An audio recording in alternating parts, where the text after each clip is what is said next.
So when everything is spinning and you're spinning, you still have your eye. Even if you're fumbling and swaying off course, you still have your eye on where you're going. It makes it easier for you to redirect.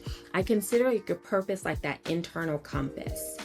And so having that compass that allows you to, one, be clear about where we're going and a way to assess where we are.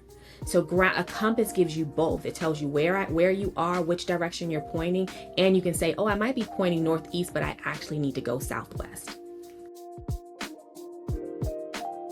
Well, Denny, I have been following you on social media for a while now, and I know how amazing you are, and I'm so excited for my listeners to now come to get to know you and to learn about all the wonderful things that is Denny. So welcome to the show. Thank you for having me. I'm super excited to be here.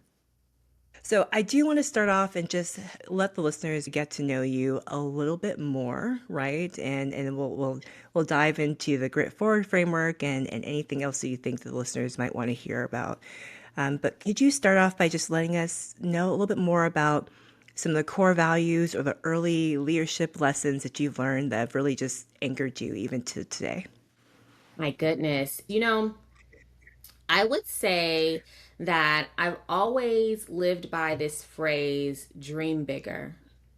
And Mm, it was a matter of necessity, to be honest, but it's this notion that whatever you're imagining, it's likely limited by what you've seen. And if you dare to be bold enough to dream a bit bigger, stretch a little bit further, then you will likely surprise yourself. And in order to do that, that's sort of my motto, a theme that I live by. But there's some values around just like audacity and boldness to do those things, and ownership and responsibility and a bit of confidence and self-assurance to be able to lean into that notion of dreaming bigger, to be able to trust that you can figure things out, to trust that even if it doesn't work in your favor, that at the end all these things come back together and work out for your good. And so if there is anything that's grounded me, and I can see that thread throughout, from very, very early stages, as far back as high school, I can remember, it's this notion of dreaming bigger and that it's all going to work out. If you work it, it'll work out. I love that. It's something that I have told my staff, my friends, my colleagues. I'm always encouraging them just to go for it. Don't tell yourself no. If you try and something happens and you're not able to do it, or there's a block or you're not selected, that's one thing, but always go after it. And I love that you say that all things work. And that's something that I've had a business coach share with me, that all work works, Hmm. whether it's working on you or for you, all of it works. You're learning from all of it. Yeah. So I know that you have your own team and you've also guided other teams through transition through your business. Hmm. Tell us, what was the impetus? What was the guiding or motivating force for the Grit Forward framework? If I'm being honest, I didn't set out to develop a framework. Right? And I think that's to be true for a lot of us in business, especially when you first start out. There was this theme years ago saying, everyone needs, what's your business framework? Solidify your framework, know your signature framework. And in my early days, I struggled with that. Like, what is this? Until I sat back and said, well, what's my process? And so I never really planned to develop this framework. I was just trying to help leaders who were spiraling, who were in the midst of challenge, uncertainty, a bit of chaos. And it was an opportunity to bring my background, right, around strategy and planning into the mix with my current sort of role in the realm of coaching and those things. And so it was this culmination of these things. And I guess if it was a single point, right, I think the moment that I decided that it needed to be packaged as a framework, because all these things, the way we go about doing things, they exist, but we don't often call it a framework until we have to. And I think, one, just as a side, we should do it more often because it gives you some comfort when you know that you have a way to go about it. But the way this came about is, in terms of getting it packaged, is I had been thinking about, like, the world was up in shambles, and I'd been thinking about a specific sort of peer who was running a national organization that had a lot of uncertainty now based on what was happening. And in that moment, I reached out not to sell, but to support. And I said, what's going on? What's top of mind for you and your team? And how can I help? And in that moment, she was a month away from her annual conference and bringing, hundreds and hundreds of partners and members together. And what I offered was, let me come talk to your people because they're dealing with the same level of uncertainty. And when I said that, I was like, well, I guess I have to give them something to talk about, to anchor on. And so as I was developing that talk, the Grit Forward framework came together, and it was just these building blocks from corporate war game scenario planning and coaching executives in moments of fear into this thing that combines, right, the mindfulness and self-reflection that you see in brain-based coaching, the somatics of it all, and sort of the strategy and intentionality and scenario visioning that you see in sort of corporate strategy. Gosh, there's so many things that you've said, Daddy, to unpack. One was the fact that you didn't set out to create a framework, that it was birthed out of need. Because I hear you. I think a lot of times, like you said, we are told to have our frameworks, so we can be anchored to something, so Mhm. you can be known for something. That's how you differentiate yourself, whether you are an entrepreneur or you are a leader in another organization. So I love that it wasn't something that was incredibly forced, but it was something that was based upon your background and out of need. And there's something meaningful that Mhm. comes out of it, right? Something to say for that. So I hope the listeners that you're taking encouragement that you don't have to force things all the time. Now, if you sit down and you're great at putting stuff together, then try your hand at it. But things can also come at the right time, Mhm. right? Mhm. So I love that.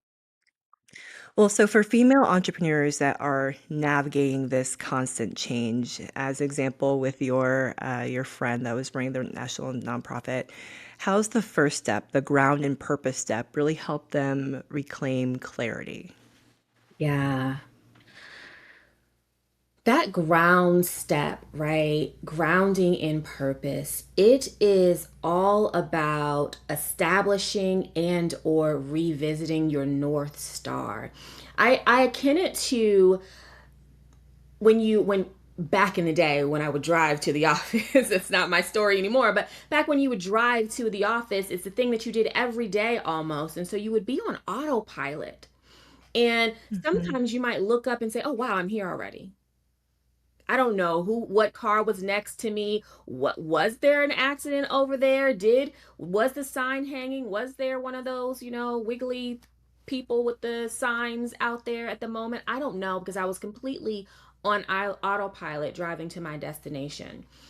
But what happens when you move on autopilot and the destination isn't firm, it's not clear, it's not in sight, you go off course. Like, if you ever took like dance or gymnastics, they talk about having a spot, right? You've got to spot yourself in the spin. And we remember years ago in the Olympics when Simone Biles pulled out because she said she had a case of the twisties. She couldn't orient herself in the air. Grounding in purpose is that spot for you. So when everything is spinning and you're spinning, you still have your eye. Even if you're fumbling and swaying off course, you still have your eye on where you're going. It makes it easier for you to redirect. I consider your purpose like that internal compass. And teams need that Mhm. too. So you need an internal compass as an individual, but one of the most critical components of high performing teams is aligned purpose, shared goal. And so having that compass that allows you to, one, be clear about where we're going and a way to assess where we are. So a compass gives you both. It tells you where you are, which direction you're pointing, and you can say, "Oh, I might be pointing northeast, but I actually need to go southwest." And now you can reorient Mhm. yourself. Wow. I was reflecting on so many different instances as you were talking, Denny, about teams that I've been on or business or organizations I've been on, and we didn't have a clear North Star.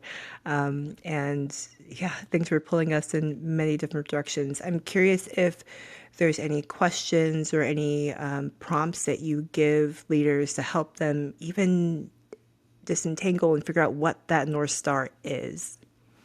Yeah, good question, right? There's so many, and it depends on if you're talking about it yourself as a leader or if you're working directly with a group, if you're working directly with the team, right? I think that you should always start with yourself. So even though this framework was designed for sort of group events, it's still very personal. And so I always think about like, why am I doing this?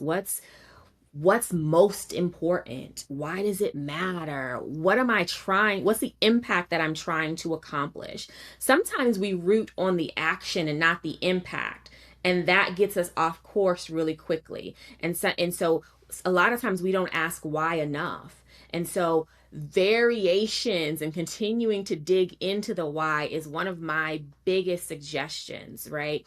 Why am I doing this? And whatever that answer is, ask why again. Why is that important? And then ask why again. But why does that matter? But ask why again. But why does that matter to me? But ask why again. Why does that matter to the people I'm trying to impact or affect? And then continue to ask why until it really is crystal clear. And I really think that that's so important, especially for entrepreneurs, because sometimes our why is loose. Our why is I want to make more money.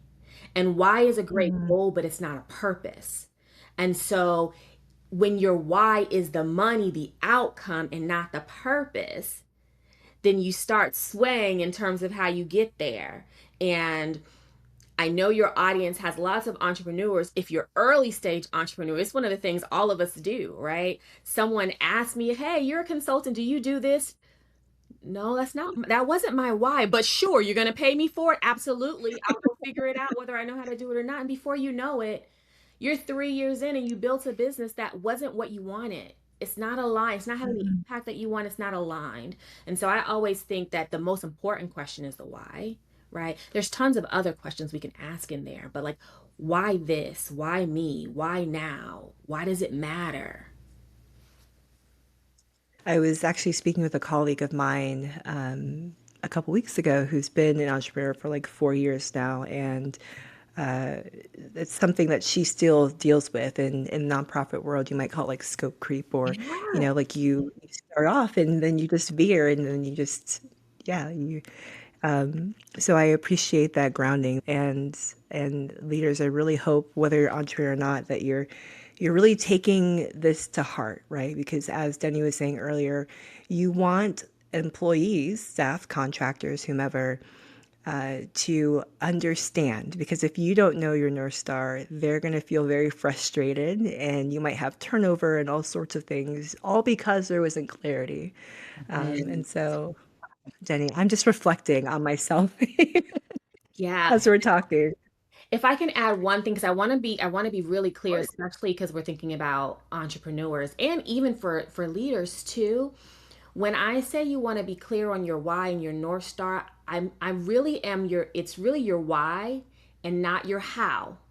Your how can change. So we can still be agile. We have to be agile. We have to be able to pivot and take in new data and make different decisions. But your why, it gets to be broad. And when your why is clear, that gives you options on the path, on the how. When your why isn't defined well enough and it is more an outcome than a purpose, that's when you start to also feel more limited in your options too. Wow.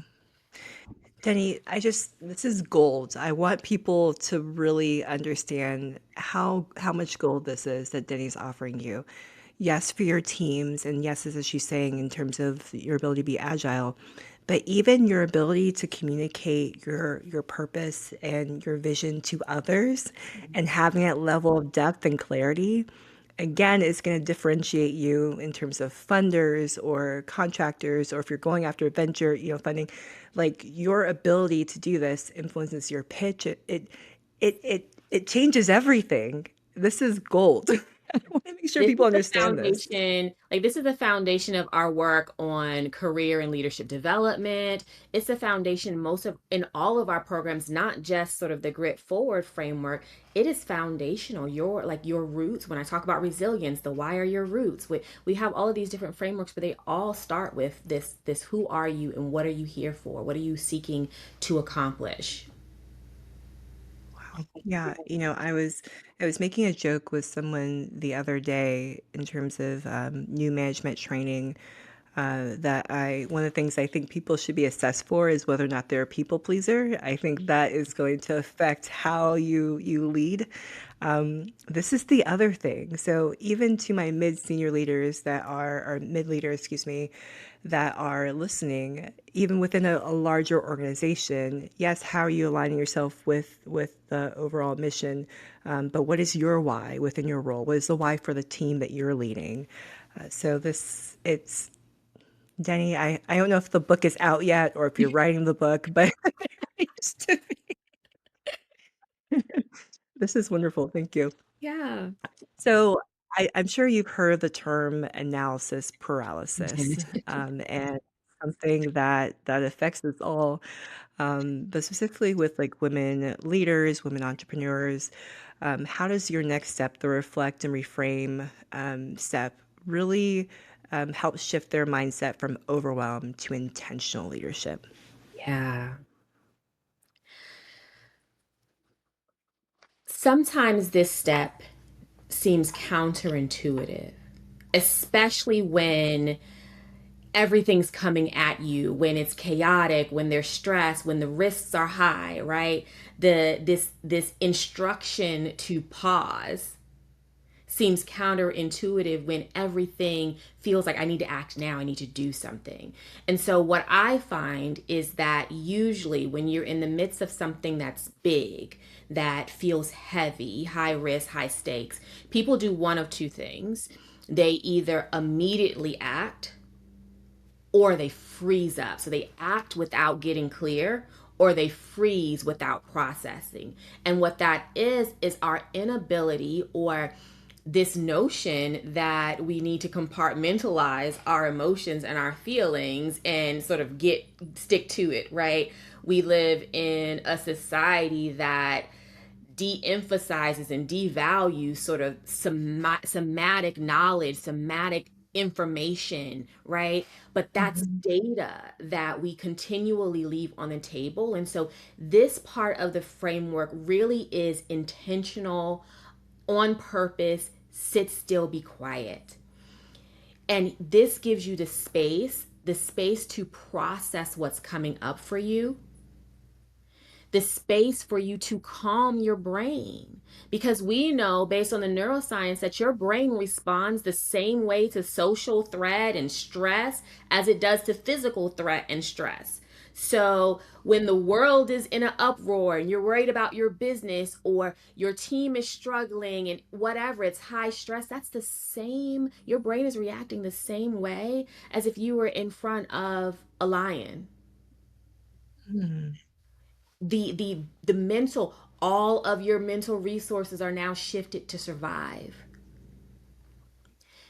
And the truth is, when your mental resources are shifted to survive, they can't then thrive. They can't think, they can't be most creative. That advanced processing is turned off or minimized. So you don't even get the best outcome when you're just moving forward and taking action. Mhm. So this pause, it gives you a sense, a chance to breathe, to give your brain a chance to settle. But then it allows you the space to honor that emotional data, those somatic inputs, and ask, what else might be true here? What else is coming up here? Why am I feeling Mhm. this? What's coming? What's another way I can consider this? What is another way I can reframe this? Right? This gives you a chance to turn that emotional data into insight. So it's one of those things we try to rush through it, but it is such a reflection is such a critical component of leadership, of life, of self growth, that if we make it a habit, oh my goodness. Oh my god. The way I developed framework is because I stopped and I thought. I started to reflect. This is what I tell coaching clients, right? I say, they come to me and they say, well, Denny, I'm worried about this. I've never done this thing before. This feels really uncertain and unclear. And I said, guess what? I built a career doing, and I thought that I didn't, I thought that I had such a disparate career that it would be hard to tell the story of it. I remember feeling that. And I had to sit with it and take the moment to reflect and say, okay, well, the things that I did, although not necessarily connected, they were because something was broken and someone needed to fix it. Something was unclear and someone needed to create a process. Something was brand new, they'd never done it before, and they wanted someone to figure it out. And so I look back and I said, for 20 years, I've been navigating ambiguity, and here I am in uncertain times freezing up. But it should be muscle memory. And I said, well, why is that? What's going on? What happened the last time? And what happened the time before? How did I get past that? And then I got past Mm. this notion that a framework has to be super fancy and cool. And I just outlined what the process was. And the process was, oh, well, I stop, I pause, I think, I gather all sorts of information. Oh, that's assess. That's dream. I decide what I want my goal to be. Oh, okay, I can call that this. And then I sit here and I make a plan. I make a plan forward, and then I go do it. And so a lot of times we want to just go do, or we want to sit here and swirl because we're afraid that our next step might not be the next perfect step. And you don't need a perfect step. You just need to take a step. So, Annie, I feel like I'm the wow, this is wonderful. My background before stepping into entrepreneurship full time in business was in, I guess I still do work in the trauma space. And Mm, so my background is in violence prevention. mhm, And so when you started talking about the body freezing, I started thinking about some of the clients I've had. For whatever reason, partly maybe because I'm guiding it, we talk about our why, and it just, with a lot of people, it naturally comes up past trauma that they've had. And so for those clients that I've had, I feel like the running or the freezing is exacerbated, if that mhm, makes sense, mhm. right? Because of undealt trauma that they currently have. And so I love this framework overall, but the step I think is so important for people to really feel comfortable taking that pause. Yeah. And even if you're not in the midst of chaos, it's an important step if you know that you have past issues that you haven't, or current, maybe a current situation at home, at work, something that you're navigating, maybe, influencing your body in a negative way. And so giving yourself that permission, regardless of the world's in chaos or if it's just internal chaos, giving yourself that permission to pause and reflect and reframe is going to be so important. So I appreciate this step for multiple reasons. And to your point, it and to the example that I gave before of being on autopilot, this step asks you to come off of autopilot and take back control of the wheel, right? It says, let me sit still for a second and understand what's real and what's not. What stories am I telling myself, and who gave me that story, and does it still serve me? Should I continue to own it? How might I reframe this story going forward? Right? That is no matter what we're going through, what we're talking about, whether it's in the context of this framework or just in life in general, being able to pause and ask those types of questions, right? Even you talk about new managers, and we do a lot of work with brand new managers. It's one of my passion areas. I often talk to them about when you're dealing with an employee, right? You need to understand What story am I telling myself about this employee? What stories are they telling themselves about me? What are they rooted in? What's real and what is made up? Let's get these assumptions on the table so we can work through them and reframe them into something that actually works for us both. Mhm. Wow. Wow, that's so powerful. That's true. That is true. Really understanding what is real and what is not. And that can be hard, Mhm. right? It can be hard for people to accept. It could be hard for people to really allow themselves to dig in and reflect. But it's important, regardless of what you're doing, it's important to take that step. Mhm. Well, I know your next step is imagine possibilities. How does the imagine possibilities step spark fresh strategic planning or strategy in the midst of chaos? So there's two ways I want to address this question, right? Because there's Okay. a way that we do it when we're not in the midst of chaos, and there's a way that we do it when we are in the midst of chaos, right? In the midst of chaos, we actually have often, depending on how much work you've done, right? Or in the earlier part, you may be able to sort of compartmentalize and move through. But if you can't, a lot of times what I find is that we still have to satisfy the current need in the moment, right? So we have to, I think back to my corporate strategy days where I would be doing large scale strategic planning, but with operational minded individuals, right? So I worked in manufacturing. And so they're thinking about, we still got to produce. I'm trying to get you thinking about the next 5 to 10 years, but you're like, we got to make sure the line is up right now. And so we could not go into strategy and planning discussions if I didn't do a business planning session first. How do we get really clear on the current environment? How do I help make sure we're managing the present and we feel good there? Right. And so for that, the structure that I really love using, it's called the 3 box solution. It's really simple. It says box one is thinking about and managing through the present. What are the things we need to do to optimize the situation as it is, given our current constraints, all the things? That satisfies your nervous system because you at least have a plan.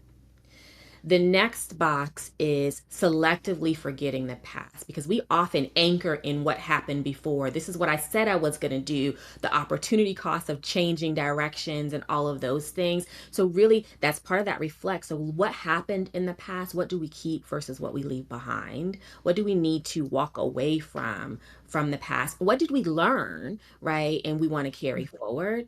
And then once that's done, that puts your brain in the mode to where we can then start to really imagine the possibilities. And in the 3 box solution method, that's what they call create the future. It's all about innovation. And so the way I approach it, and this is my favorite phrase to give clients, teams, coaching clients, I always say, for the purposes of our time together, I want you to consider yourself a no limit soldier. And of course, I might date myself with that, but when they get it, they get it. We get a couple of giggles out of that. But it's true. It is when we are, this is my whole concept around you have to dream bigger. When we are trying to imagine what's possible, our imagination, as much as we think by definition that it's this expansive thing, imaginations are limited. That's why dreams are limited. They're limited. I say that our dreams are limited. We have this nearsighted vision. I always call it nearsighted vision, that we can only dream or imagine as far or maybe slightly beyond what we've seen, experienced, been exposed to. And so it's really hard for Mhm. you to imagine this great world if you've only been exposed to sort of this piece over here. And so, in order to imagine the possibilities, you have to take the guardrails off. And the way that you expand your ability, sort of that visioning, is access and exposure. I call those your corrective lenses, right? Just like you have corrective lenses in the natural, you have corrective lenses when it comes to your visions and your dreams. And so that means if we're in a single sort of workshop and we're working through this process, when I say you're a no limit soldier and you need to increase your access and exposure, that means you're talking to someone in the next department or someone else about what their vision might be, because they have experiences and skill sets and imagination that might be broader than yours, and you're considering things that you hadn't considered. When we're thinking about entrepreneurs, especially when you're solo, I always say you need a coach. I'm a huge proponent of, you need a coach, not all the time, but for good decent pockets. You also need what I consider a squad. Like, you need other people who are in the mix. Entrepreneurship can be lonely, right? Especially in those early days. Even when you have a team in those early days, as the leader, as the hub, as the head, it can be lonely. You need someone who's experiencing what you're experiencing or has experienced, that you can really talk those things through. And so that is also how you expand your vision, right, of what's possible, and take sort of the guardrails off of what's possible. I tell the story of how I chose my major in undergrad. Uh, I went to undergrad fully committed to, I wanted to be a pediatrician or OBGYN. I was going to be a doctor no matter what. Likewise. Right?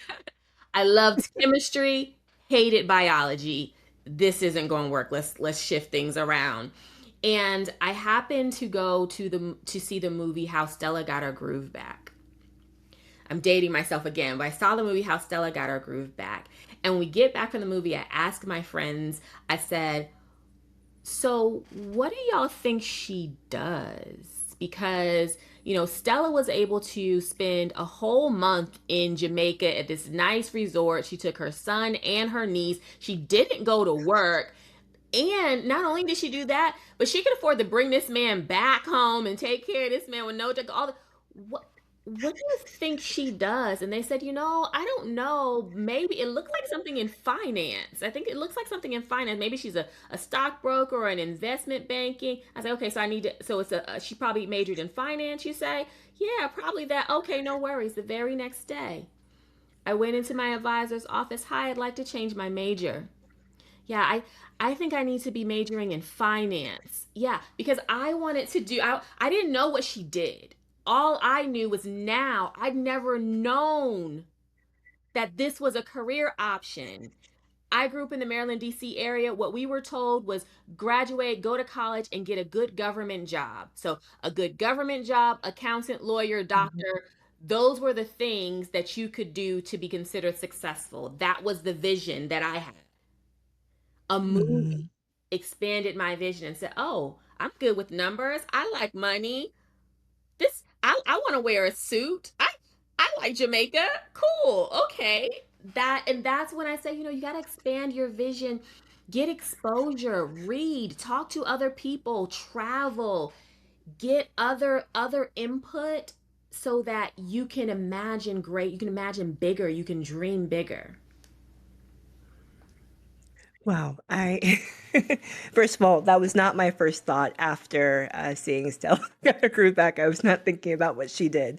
But, you're a wise woman studying I'm always looking for a come up. Listen. But I love how practical you are in the sense of, yes, whether it is movies and maybe it's something like, cultural, online or whatever, but also just as practical as like going to the next department, Mhm. going, to the next office over. When I was working, for someone else, and when we were in the office, that was something that I like to do. There was a little culture with some of us that we would go across different departments and be able to learn and expand. And so I love the practicality of it. And even if you can't travel right now, there's other things that you can do to expand your horizon, expand your mindset. Well, Denny, you have given so much wisdom and insight in terms of practical things that women founders, leaders, entrepreneurs can do. Tell me more about some accountability tools and or action planning rituals that they can use. Amongst my clients and others I talk to, accountability is a big issue. It's a real challenge for some. What would you recommend that they do so that they can actually follow through on some of these bold strategies, this big vision that they come up with? Yeah. One thing that I am really intentional about is recognizing that different people respond to different things and making that okay. And so I believe self awareness is the most critical thing for leaders, people, right, to develop. And when it comes to accountability and tools and planning and making sure you get things done, the way to make sure that happens is knowing who you are, what drives you, how you respond to different motivators, right? What thing gets you to go, right? And so that's the first thing without me saying, well, here's the thing that here's the exact tip or trick, right? Because someone might work well with the Pomodoro and someone might be great with time blocking and someone might be great with the Asana project plan and some, notifications pinging them all the time. It depends on how you're going to respond, right? What works for you. So I start, goes back to sort of that reflection, that self awareness piece to say, what motivates me? And when I Mm. set a goal, right, we all heard about SMART goals, like they've been around for a while. And everyone makes New Year's resolutions and all those things, and no one follows through, right? Accountability is the issue. Part of it is because those things are boring. They are not anchored in your why. They're also not anchored in a way that motivates you. And so when you see it, you're just like, right? And so I like to tell people, so starting from the beginning, how do you go from idea to it actually coming to fruition? The first is framing up that goal in a way that drives you. So for example, when I'm goal setting with my clients, I would say, don't spit me back a goal that sounds like you're putting it in your performance review. Save that for your manager, not for me. Let's put it in words that you will actually be motivated to action when you see or hear it. And the example that I give is I might say, I want to lose 10 pounds in time for my high school reunion. Yep, that's a SMART goal. It satisfies all the criteria. I'm probably still going to have a cupcake. It doesn't do enough for me, right? But if instead I say, I'm going to strut into my high school reunion looking and feeling fierce and fabulous, turning heads. Now I'm visualizing that. I see the dress, it's got a high low hem, it's flowy, like, right, it's got a halter, like I see the, high, a tight waist right here. I see it. And when I see that image, okay, I might actually do some grilled chicken tonight, right? I might make a different choice based on it's motivating. But my words and what motivates me is going to be different than what's the way someone else has to word it to motivate them. The next thing, so is Mhm. framing up the goal in a way that actually motivates you. The other thing is understanding what your motivators are. I love a good assessment. A lot of them aren't deeply rooted in like science, so I'm always iffy on them. Clifton Strengths is my favorite, but I actually love Gretchen Rubin's Four Tendencies. It's a free assessment. You take it online.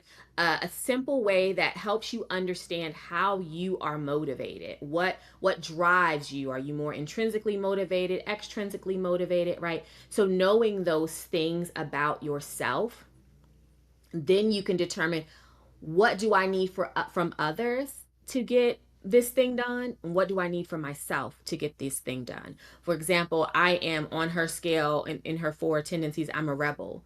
That means I'm neither you can't make me do it. I can't make me do it.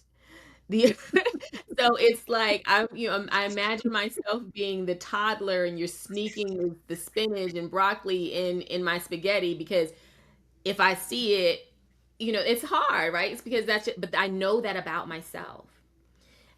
And so like understanding how you're motivated, what your natural talents are, because if you think the way you have to accomplish that goal is a certain way that worked for somebody else, and you haven't made sure that it is a way that works for who you naturally are, then you're going to fumble because you're not somebody else, you're you. And so that's one of the ways that we leverage Mhm. like Clifton strengths a lot. Like, what are your natural talents, your natural skills, the things that come easy?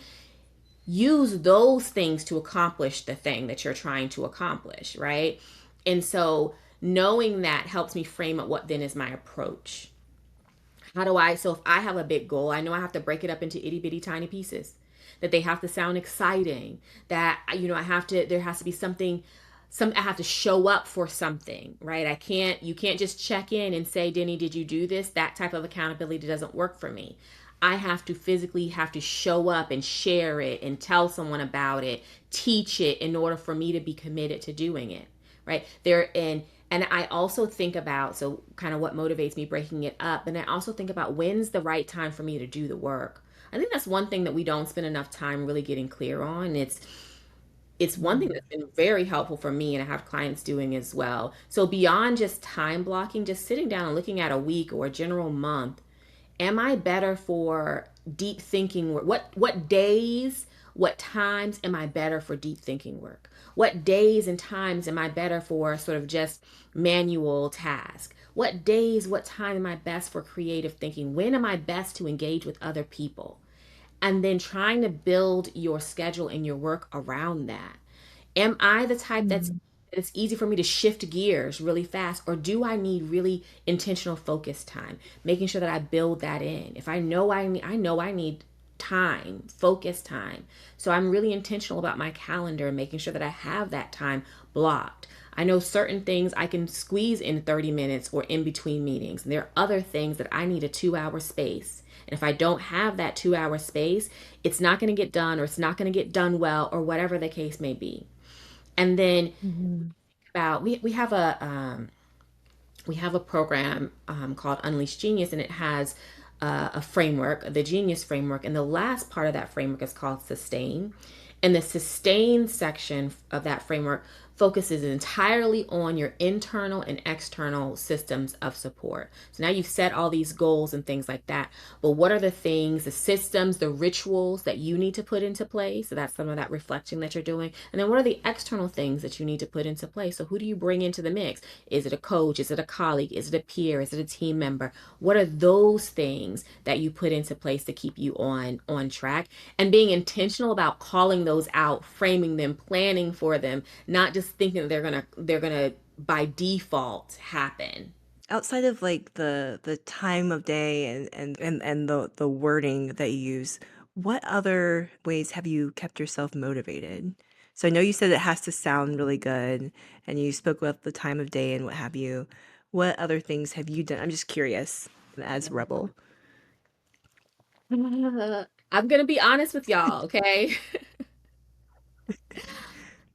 We talk about like the fight, flight, freeze reflex. My Mhm. natural reflex is not flight, and it's usually not freeze. My natural reflex is to fight, right? I'm always Mhm. gonna push through. I'm always gonna try to find a way. And so if I am stuck or I'm not getting something done, I tap into the fight. I get mad. I get upset. That gives me a different type of energy. Oh, you thought Mhm. I wasn't going Mhm. to do this? Oh, you said no? Oh, this didn't happen? Oh, they closed that door.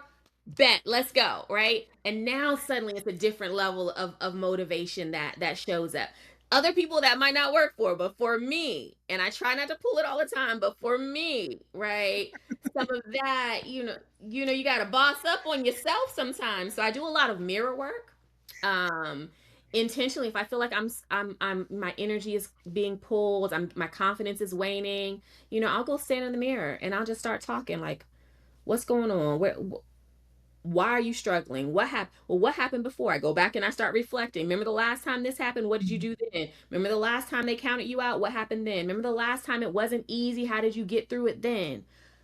And then you realize, okay, well, learning is not easy. Learning is stressful. People think that it's fun, but the process of your brain making different mental connections is not easy, right? It's hard. So it's you're supposed to struggle through it. We pretend that we like Mhm. Mhm.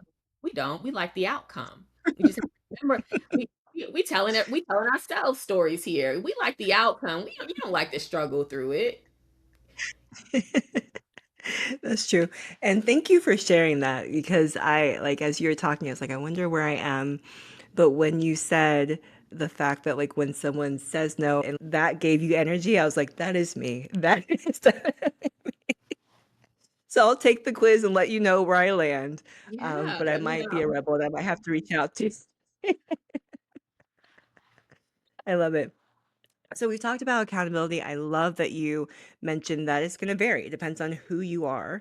I'm curious if you have any thoughts about any key performance indicators or early success metrics that women-owned businesses should track. So they have their clarity. They've gone through and they found ways to hold themselves accountable. What are some things that you think that they should be mindful of to measure their alignment and their leadership clarity? Yeah, so this is an interesting question because I don't think that it has to be what we typically think of when we think of like KPIs, right? I think that you get to determine what success looks like for you. And I think a lot of times we have by default allowed outside forces to determine and define success. And we have to Mhm. take back ownership and control of what success actually is for us. In my early coaching days, so many people would come to me. They'd say, you know, Denny, I'm really successful. I've arrived and I'm miserable. And we'd have to figure out, well, that's because you met somebody else's standard. And a lot of times when you allow someone else to set the standard, if you're the type of person that's going to come to me anyway, if you're a high achiever, even a moderate achiever, if you let someone else set the standard, they probably set it here. And you're frustrated because you're going Mhm. like this up against the standard someone set. And that's because your potential is up here. And you don't, or Mhm. your That's potential is good. over here. It's over here and you're Mhm. trying to stay in somebody else's lane and you're wondering why you're not happy. And so when it comes to measuring and tracking success and sort of staying on path, I think that it's important to recognize it doesn't have to look like everybody else's, but being clear on what does aligned action look like for you? And can I say with definitive yes that I took aligned action this week? And how many weeks can I say I Mhm. did? How did I feel this week, right? So these are like those soft things. And people get uncomfortable. How do I track it? Honey, get a journal, get a little spreadsheet, put it on your calendar. I put 15 minutes at the end of the day on your calendar and on your calendar every day, just reflection and type it in the notes. So you have it there every time in the description of the event on your calendar. I felt great this today. I felt aligned today. I felt a little bit off today. We got distracted today. Whatever it is, those things. How do I want to show up? How do I want to feel? How do I want people to experience me? What's the impact that I want to have? And then a lot of times we in my corporate strategy days we always talk about leading and lagging metrics. And a lot of times Mhm. when we're Mhm. talking about metrics, we talk about lagging metrics. Oh, I set the goal, I want to do, $500,000 in revenue this year. I want to build a 7-figure business, or I want to expand my team. I want to bring on 5 more clients, whatever it is, right? You don't know that you've done that until you've done it. And so and Mhm. if it's a long lead thing, you're doing all of this work and you don't know for sure that you're going to hit it. And so if you're like me and I like my little carrots along the way, I want to celebrate some things, then you can get demotivated, right? You're in it, you can get a little discouraged because you don't quite see it. And so we start to track instead. We talk about leading indicators. What are the actions? What are the activities, right? So if I know Mhm. that, you know, for small business owners or entrepreneurs, right? We all have to make sales, right? If I know that sales is important as an owner, what are the activities that enable sales? And am I doing my sales related, my money moves? Am I doing those every week or every day or whichever metric it is? And I'm tracking that. I'm Mhm. not tracking sales. I might not even be tracking calls.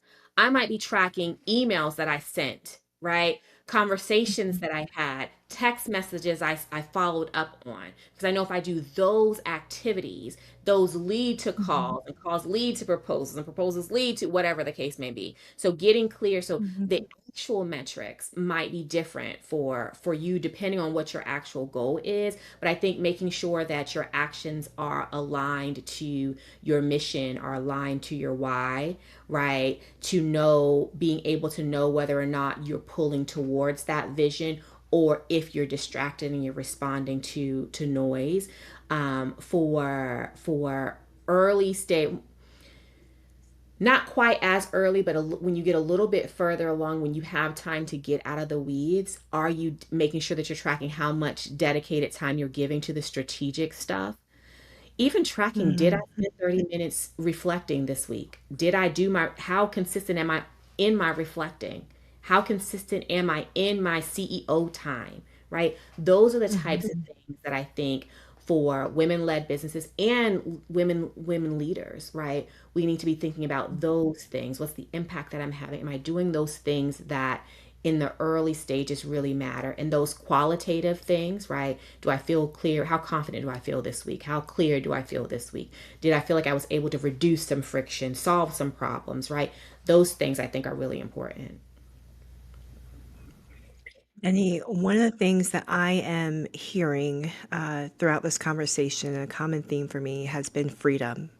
Like, I hope some people listening out there, they're able to breathe a sigh of relief, take some of the weight off your shoulders, and truly focus on what Denny's talked about, which is making sure that you are aligned, right? Taking some time to understand your why, taking some time to reflect, but making sure that you're whatever you're doing, that you are aligned. And I appreciate you saying that. And so I am just so grateful to have you on. Well, Denny, I know that you are a business owner and there's a lot of great opportunities that you have. Could you tell the listeners more about where they can find you, and also talk a little bit about your business, and if I don't know if you have anything coming up, or ways that they can get in touch with you? Yeah, certainly. So, my organization, Culture Refinery, we are a people and talent organization. We really help organizations get the most out of their people. Optimize the return on talent is how we say it, and we do that through working and supporting leaders, teams, and professional development for sort of the broader talent base of the organization. We have so many different ways that folks work with us, but two of the ones that are probably most relevant for this audience, well, actually three are the ones that are most relevant for this audience, right? We do a little bit of business support and business coaching from the perspective of sort of strategic support and the executives kind of coaching side. We also, if you're looking for someone to help you with the grit forward framework, to bring that in and make it a living, breathing thing for you and your organization. We also have a career. It really lives at the intersection of life and career. It's our Unleash Genius program. It truly is really what was birthed when I first entered business. It was the process that I went through to get unstuck Mhm. from, feeling really successful and yet very uninspired. But it walks folks through how do you get really clear on who you are, what you want. And once you set that, then we give you the strategy to go and get it. And then we also have our newest program, but our signature program, which is all about supporting brand new managers in their first 5 years, which is super relevant for those in corporate spaces, but also for those who are running their own organizations. Because a lot of times we come to business with passion and experience and purpose, but we may not have actually had direct reports before. And so that environment, so that program is designed really to help people understand the mindset shifts. And so it's not compliance and HR related. It truly is about understanding yourself, building relationships with the individuals that you support, understanding how you then translate that into leading and guiding a full team. And then we talked about this a little bit, but then how do you expand your strategic impact throughout the organization? This is also sort of that expanding your vision and being more cross-functional and getting us a better sense of where your team plugs in and how your team ties into the overall goal, mission, strategy of the organization. And so We have our Unleash Genius program. The new managers program is Cultivate Leaders Ready to Lead. And otherwise, just follow me on LinkedIn. I'm at Denitresse Ferrell, so linkedin.com/in/Denitresse. And if you're ever in need of a speaker, Denny loves the stage. I am a great MC and a wonderful speaker. I give keynotes and workshops all around. So if you're running a summit, if you're hiring for team retreats, if you're looking for someone at a conference, I'm your girl. Love it. Well, Bam, thank you so much for listening today. And thank you, Denny, for being on.